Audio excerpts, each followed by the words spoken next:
আমরা সাধারণত দেখি যে অপরাধীরা অপরাধ করে পালিয়ে যায় বা নিজেদের পরিচয় পরিবর্তন করে নেয়, কিন্তু আজ আমরা আপনাদের এমন একটি মামলার কথা বলবো যেখানে অপরাধী প্রকাশ্যে ঘুরে বেড়াচ্ছিল, কিন্তু পুলিশকে নিজেদের পরিচয় পরিবর্তন করে মাসের পর মাস অপরাধী এবং গ্যাংস্টার সেজে থাকতে হয়েছিল।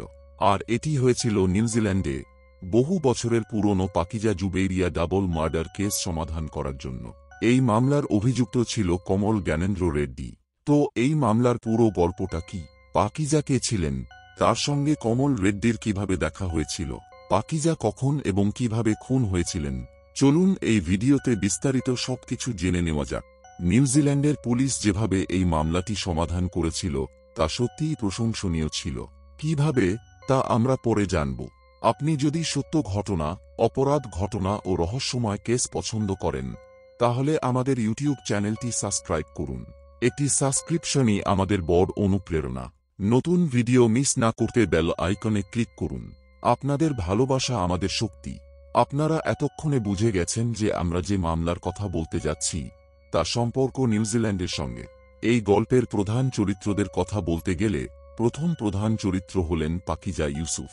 পাকিজা ইউসুফ যদিও নিউজিল্যান্ডের নাগরিক ছিলেন, কিন্তু পাকিজার শিকড় ভারতের সঙ্গে যুক্ত ছিল। ব্রিটিশ আমলে পাকিজার পরিবারের লোকেরা প্রথমে ফিজি চলে যান এবং তারপর সেখান থেকে নিউজিল্যান্ডে গিয়ে বসতি স্থাপন করেন। নিউজিল্যান্ডেই বসবাসকারী এক যুবকের সঙ্গে পাকিজার বিয়ে হয়। বিয়ের পর পাকিজা একটি মেয়ের জন্ম দেন। মেয়েটির নাম রাখা হয় জুবেইরিয়া কালিম। এই গল্পের দ্বিতীয় প্রধান চরিত্র হলেন কমল জ্ঞানেন্দ্র রেড্ডি। পাকিজার পরিবারের মতো কমল রেড্ডির দাদাও মূলত ভারতেরই বাসিন্দা ছিলেন, কিন্তু তিনিও ফিজি চলে গিয়েছিলেন। যদিও কমল রেড্ডির ফিজি দেশের নাগরিকত্ব ছিল, কিন্তু তিনি কাজের সন্ধানে 2004 সালে নিউজিল্যান্ড চলে আসেন। এখানে থাকার সময় তিনি একজন মেকানিক হিসেবে কাজ শুরু করেন এবং তারপর নিজের ব্যবসা শুরু করেন। এর মাঝে তিনি নিউজিল্যান্ডের নাগরিকত্বের জন্য আবেদন করেন। এরপর তিনি নিউজিল্যান্ডের নাগরিকত্ব পেয়ে যান। কাজ করতে করতে কমল রেড্ডি ভালোই অর্থ উপার্জন করেন। এই অর্থ দিয়ে তিনি নিজের একটি সুন্দর বাড়িও কিনে নেন। কমল রেড্ডির বিয়েরও অনেক বছর হয়ে গিয়েছিল, কিন্তু তার ডিভোর্স হয়ে গিয়েছিল এবং বর্তমানে তিনি তার 2 সন্তান নিয়ে এই বাড়িতে থাকতেন।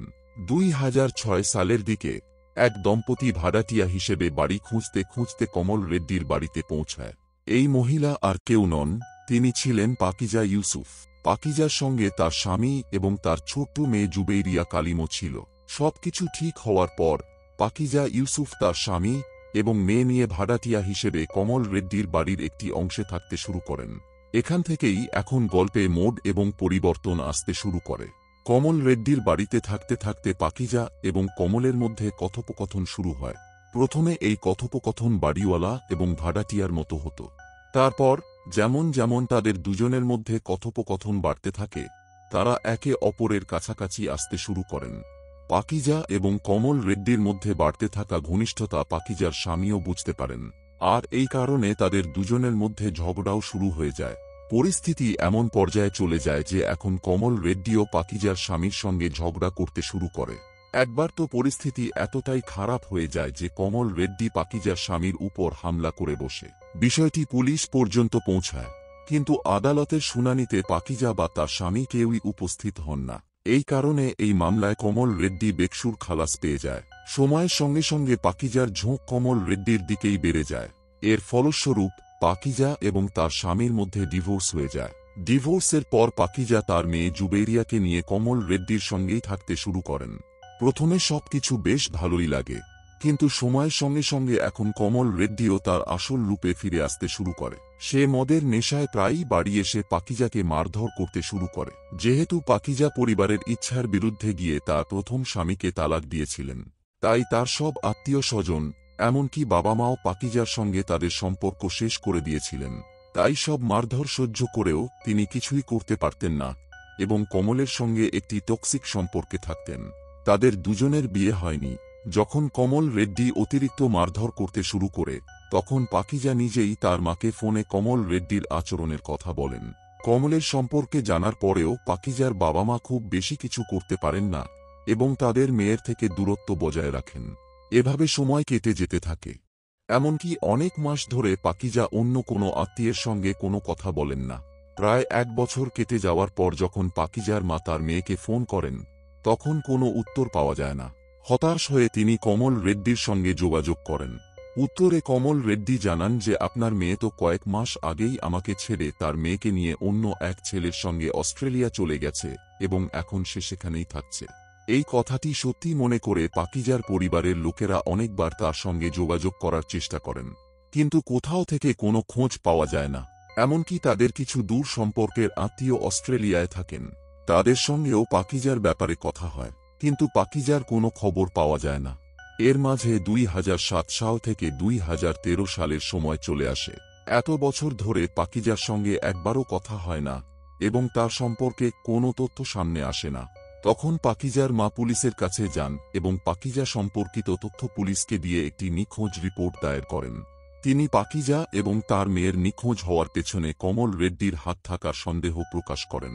অভিযোগ দায়ের করার পর পুলিশ কর্মকর্তারা মামলার তদন্ত শুরু করেন, কিন্তু পুলিশ কর্মকর্তাদেরও কমল রেড্ডি এই একই গল্প বলেন যে সে মাত্র কয়েক মাস তার সঙ্গে ছিল, তারপর সে অন্য এক ছেলের দিকে ঝুঁকে পড়ে এবং তার সঙ্গেই অস্ট্রেলিয়া চলে যায়।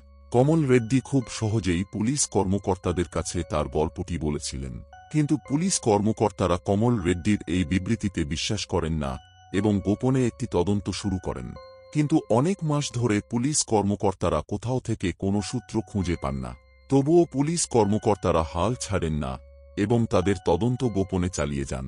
এই তদন্তে একটি বিষয় সামনে আসে যে একদিকে কমল রেড্ডি দাবি করছিল যে পাকিজা অস্ট্রেলিয়া চলে গেছে, অথচ পাকিজার ব্যাংক অ্যাকাউন্ট থেকে তখনও নিউজিল্যান্ডে টাকার লেনদেন হচ্ছিল। তাহলে এটা কে করছিল? অল্প একটু তদন্তের পরই জানা যায় যে এই লেনদেন আর কেউ নয়, কমল রেড্ডি নিজেই করছিল। এখন পুলিশ কর্মকর্তাদের মনে হতে থাকে যে কমল রেড্ডির কাছে এমন কিছু আছে যা এই লোকেদের কাছ থেকে লুকানো হচ্ছে। আর এখন এই কথাটি জানার জন্য পুলিশ কর্মকর্তারা নিজেদের একটি গোপন মিশন চালু করেন, যার নাম ছিল মিস্টার বিগ মিশন। মিস্টার বিগের আড়ালে পুলিশ কর্মকর্তারা একটি আন্ডারকভার অপারেশন চালান। এই আন্ডারকভার অপারেশনের অধীনে কিছু পুলিশ কর্মকর্তাকে স্থানীয় গুন্ডাদের রূপ দেওয়া হয় এবং তারপর এই পুলিশ কর্মকর্তারা স্থানীয় পর্যায়েই নিজেদের একটি গ্যাং তৈরি করেন। ধীরে ধীরে এই গ্যাংয়ের কিছু সদস্য কমল রেড্ডির আশেপাশে ঘোরাঘুরি করতে এবং তারপর খুব সতর্কতার সঙ্গে তার সঙ্গে পরিচিতি বাড়াতে শুরু করেন। কথোপকথনের সময় একদিন একজন পুলিশ কর্মকর্তা কমল রেড্ডিকে গ্যাংয়ে যোগ দেওয়ার জন্য বলেন। বিনিময়ে তাকে মোটা টাকা অফার করা হয়। প্রথমে কমল রেড্ডি এই গ্যাংয়ের জন্য কাজ করতে মানা করে দেয়, কিন্তু বড় অফার পেয়ে সে রাজি হয়ে যায়। বিনিময়ে পুলিশ কর্মকর্তারা তাকে একদিন একজন ব্যক্তিকে লুট করার জন্য বলেন। পরিকল্পনা অনুযায়ী একজন পুলিশ কর্মকর্তাকেই সাধারণ নাগরিক হিসেবে লক্ষ্যস্থলের জায়গায় পাঠানো হয়। গ্যাং সদস্যের নির্দেশে কমল রেড্ডি সেই ব্যক্তিকে লুট করে নেয়। বিনিময়ে কমল রেড্ডিকে গ্যাংয়ের পক্ষ থেকে অনেক টাকা দেওয়া হয়। এভাবে পুলিশ কর্মকর্তারা কমল রেড্ডিকে দিয়ে অনেক ধুজো অপরাধ করান। বিনিময়ে তাকে অনেক মোটা টাকা দেন। কয়েক মাস ধরে এইসব চলতে থাকে এবং তারপর একদিন গ্যাংয়ের সদস্যরা কমল রেড্ডিকে বলেন যে আমাদের বস তোমার কাজে খুব খুশি, আর এখন তিনি তোমাকে একটি খুব বড় মিশনে পাঠাতে চান, কিন্তু সেই মিশনে পাঠানোর আগে তিনি তোমার সঙ্গে একবার দেখা করতে চান। এই কাজে অনেক বেশি টাকা পাওয়া যাবে। কমল পুলিশ কর্মকর্তাদের এই ফাঁদে পা দেয় এবং সে গ্যাংয়ের বসের সঙ্গে দেখা করার জন্য রাজি হয়ে যায়। এই মিটিং যে কমল রেড্ডিকে পরের লক্ষ্যটি বুঝিয়ে দেওয়া হয়, কিন্তু এখানে গ্যাংয়ের বস তাকে বলেন যে এবার আমরা বড় মিশনে কাজ করছি, তাই আমার তোমার সম্পর্কে পুরো তথ্য চাই এবং আমি এটাও জানতে চাই যে আগে তুমি কোন কোন অপরাধ করেছ। গ্যাংস্টার এবং লুটেরাদের ছদ্মবেশে লুকিয়ে থাকা পুলিশ কর্মকর্তারা কমল রেড্ডিকে বিশ্বাস করান যে তোমার সব অপরাধ সম্পর্কে জেনে নেওয়ার পর আমাদের পরবর্তী সিদ্ধান্ত নিতে সুবিধা হবে। যদি কোনো সমস্যা হয় তাহলে আমরা তোমাকে বাঁচানোর জন্য আমাদের ক্ষমতা ব্যবহার করব। নিজের যোগ্যতা প্রমাণ করার জন্য এখন কমল রেড্ডি বসের সামনে তার প্রতিটি লুটপাট এবং কাণ্ডের কথা বলতে শুরু করে। বলতে বলতে সে এটাও বলে যে 2006 থেকে 7 সালের দিকে সে একজন মহিলা এবং তার বাচ্চাকে খুনও করেছিল। পুলিশ কর্মকর্তারা যে তথ্যটি বের করার জন্য গত 6 মাস ধরে এই সব নাটক করছিল তা কমল নিজের মুখেই বলছিল, কিন্তু পুলিশ কর্মকর্তারা তখনও নাটক করে বলেন যে তারা খুনের কথাটি বিশ্বাস করেন না। তারা কমল রেড্ডিকে বলেন যে যদি তুমি কোনো খুন করে থাক তাহলে আমাকে সেই জায়গাটা বল যেখানে তুমি লাশ লুকিয়েছিলে, যাতে আমরা সেখান থেকে তাকে সরিয়ে প্রমাণ নষ্ট করতে পারি। যখন গ্যাংয়ের লোকেরা কমলকে পুরোপুরি বিশ্বাস করিয়ে দেয় যে তারা সেই লাশ লুকানো এবং প্রমাণ নষ্ট করতে সাহায্য করবে, তখন সে এখন পুলিশ কর্মকর্তাদের শহর থেকে দূরে একটি সেতুর নিচে নিয়ে যায় এবং ইশারা করে জানায় যে সেই সেতুর নিচে গর্ত খুঁড়ে একজন মহিলা এবং একটি বাচ্চাকে কবর দেওয়া হয়েছিল। গ্যাং সদস্যের বসের রূপে উপস্থিত পুলিশ কর্মকর্তারা কমল রেড্ডির সব কথা একটি লুকানো ক্যামেরা দিয়ে রেকর্ডও করে নেন। তারপর কমল রেড্ডির বলা জায়গায় খোঁড়াখুঁড়ি করে দেখা হলে সত্যিই সেখান থেকে দুটি কঙ্কাল উদ্ধার করা হয়। নরকঙ্কাল উদ্ধার হতেই পুলিশ কর্মকর্তারা নিজেদের আসল রূপে চলে আসেন এবং কমল রেড্ডিকে হেফাজতে নেন। অন্যদিকে কঙ্কালগুলোকে পরীক্ষার জন্য পাঠিয়ে দেওয়া হয়। পরীক্ষার পর পরিষ্কার হয়ে যায় যে পুলিশ কর্মকর্তারা 2014 সালে সেতুর নিচ থেকে যে কঙ্কালগুলো উদ্ধার করেছেন সেগুলো 2006 থেকে 7 সালে নিখোঁজ হওয়া পাকিজা এবং তার নিষ্পাপ মেয়ে জুবেইরিয়ার।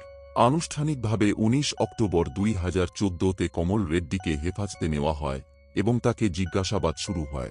পুলিশের জিজ্ঞাসাবাদে প্রথমে কমল রেড্ডি পাকিজা এবং তার মেয়ের খুন অস্বীকার করে। সে জানায় যে আসলে এই খুন পাকিজার দ্বিতীয় বয়ফ্রেন্ড স্মিথ নামের এক ব্যক্তি করেছে। স্মিথের কথা মতোই সে দুজনের লাশ লুকিয়ে রাখতে তাকে সাহায্য করেছিল। কিন্তু পুলিশ তদন্তে কমল রেড্ডির এই দাবি মিথ্যা প্রমাণিত হয়। পরবর্তীতে পুলিশ আরও অনেক প্রমাণ এবং অন্যান্য গুরুত্বপূর্ণ সূত্র জোগাড় করে এটি প্রমাণ করতে সফল হয় যে পাকিজা এবং তার মেয়েকে খুন আর কেউ নয়, কমল রেড্ডি করেছে। পরবর্তী তদন্তে এটিও সামনে আসে যে সেতুর নিচে দুজনের লাশ লুকানোর ধারণা কমল রেড্ডিকে আর কেউ নয়, তার কাকা বাল নাইডু দিয়েছিলেন। কমল রেড্ডির এই প্রকাশনার ভিত্তিতে বাল নাইডুকেও গ্রেপ্তার করা হয়। পরবর্তীতে অকল্যান্ডের হাইকোর্টে 25 এপ্রিল 2016 থেকে এই মামলার শুনানি শুরু হয়। পরবর্তী কয়েকদিনের ধারাবাহিক শুনানির পর 12 মে 2016-তে এই মামলার শেষ শুনানি হয় এবং আদালত দ্বারা কমল রেড্ডিকে 24 বছর বয়সী পাকিজা এবং তার 3 বছর বয়সী মেয়ে জুবেইরিয়া কালিমের খুনের দোষী সাব্যস্ত করা হয়।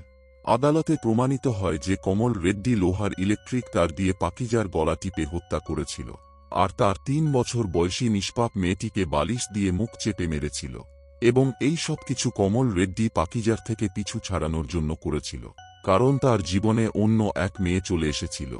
অবশেষে 21 জুন 2016-তে দুটি খুন করার কারণে কমল রেড্ডিকে আদালত দ্বারা 21 বছরের কারাদণ্ড শোনানো হয়। এছাড়াও এটিও পরিষ্কার করে দেওয়া হয় যে 2036 সালের আগে কমল রেড্ডিকে প্যারোলও দেওয়া হবে না। সাজা ঘোষণার পর কমল রেড্ডিকে জেলে পাঠিয়ে দেওয়া হয়। পরবর্তীতে সে 2019 এবং 2020 সালে আদালতের রায়কে চ্যালেঞ্জ জানায়, কিন্তু পরবর্তী সব শুনানিতে সে নিজেকে নির্দোষ প্রমাণ করতে পারে না। কমল রেড্ডির বর্তমান অবস্থার কথা বলতে গেলে সে আজও জেলে বন্দী হয়ে তার কৃতকর্মের সাজা কাটছে। অন্যদিকে পাকিজা এবং নিষ্পাপ মেয়েটির লাশ লুকিয়ে রাখতে কমল রেড্ডিকে সাহায্য করা তার কাকা বাল নাইডুকেও 12 মাসের সাজা শোনানো হয়। তিনি তার সাজা ভোগ করে জেল থেকে মুক্ত হয়েছেন। বাল নাইডুর কম সাজা পাওয়ার একটি বড় কারণ এটাও ছিল যে পুরো তদন্তের সময় তিনি পুলিশ কর্মকর্তাদের সাহায্য করেছিলেন এবং অনেক গুরুত্বপূর্ণ প্রমাণ পুলিশ কর্মকর্তাদের দিয়েছিলেন। সব মিলিয়ে উন্নত জীবনের খোঁজে ফিজি ছেড়ে নিউজিল্যান্ড আসা কমল রেড্ডিকে জেলে যেতে হল, আর পাকিজা এবং তার নিষ্পাপ মেয়েটি নিজেদের জীবনই হারাল। পুলিশ যেভাবে এই মামলাটি সমাধান করার জন্য কাজ করেছিল তার নিউজিল্যান্ডে অনেক প্রশংসা হয়েছিল। বন্ধুরা, এই পুরো মামলাটি সম্পর্কে আপনার কি মতামত কমেন্ট বক্সে অবশ্যই জানান। যদি আমাদের পরিশ্রম আপনার পছন্দ হয় তাহলে এই ভিডিওটি লাইক করে শেয়ারও করুন। যদি আপনি এখনও সত্য ও তথ্য চ্যানেলটি সাবস্ক্রাইব না করে থাকেন তাহলে তাড়াতাড়ি চ্যানেলটি সাবস্ক্রাইব করে বেল আইকনটিও টিপে দিন। অপরাধ জগতের সঙ্গে যুক্ত এমন আরও গল্পের জন্য আমাদের সঙ্গে নিয়মিত যুক্ত থাকুন। ধন্যবাদ।